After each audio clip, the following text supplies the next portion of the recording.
It's 8:30. Good morning. I'm Ian Crouch with Hunter News. A 73-year-old man has been seriously injured in a head-on crash on the notorious Putty Road at Howes Valley, southwest of Singleton. Emergency services were called to a crash between a motorbike and a Toyota just before 2 yesterday afternoon, arriving to find the male rider with serious injuries. He was airlifted to the John Hunter Hospital, where he's reported to be in a stable condition. The 44-year-old driver of the car was taken to Singleton Hospital for mandatory testing. Anyone who witnessed the crash is urged to contact Crime Stoppers. Police say two girls aged 15 and 18 have been assaulted and robbed during a carjacking at Shortland. It's alleged an 18-year-old man then took their Hyundai i20 from Birrell Street early Sunday morning. Police spotted the car several hours later on Minmai Road at Maryland and gave chase, arresting the Elrington man after he crashed into another car. No one was injured and the man's been refused bail to face Newcastle local court today. After a rocky start, the Jimmy's Beach sand transfer system is finally helping to address the ongoing erosion issues on the popular beach strip. 52,000 tonnes of sand has been pumped from stockpiles at the Mile River's natural inlet to the erosion hotspot, creating a buffer between the adjacent boulevard and the water's edge. There are still concerns about future erosion from possible late winter storms. Gordon Granger from the Mile River Action Group has told NBN News it could undo all the good work done so far, with the sand being shifted back to the navigation channel. It's been proven to go along Jimmy's Beach, around the Barnes Rocks, and along towards the entrance, and eventually will block the entrance. The number of people sleeping rough in regional and rural areas like the Hunter will be included in a formal count for the first time. It's part of a state government plan to tackle homelessness.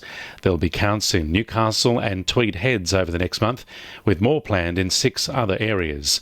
Meanwhile, local businesses and homelessness services will come together this Wednesday at Broadmeadow Stadium for Hunter Homeless Connect Day.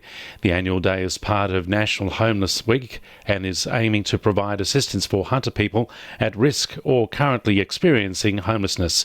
Nova for Women and Children CEO Kelly Hansen says there needs to be change for how we think about homelessness issues. We need to start thinking about shelter as a human right, that everybody deserves shelter, and start reframing how we think about homelessness. There are solutions and we can fix it. It's been talked about for 9 years. Now Mayfield residents can soon expect to see work start on the Coles supermarket on Maitland Road.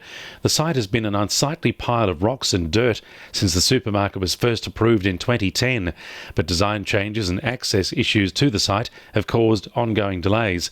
Those issues have now been resolved and Newcastle Council has given final approval for construction to commence.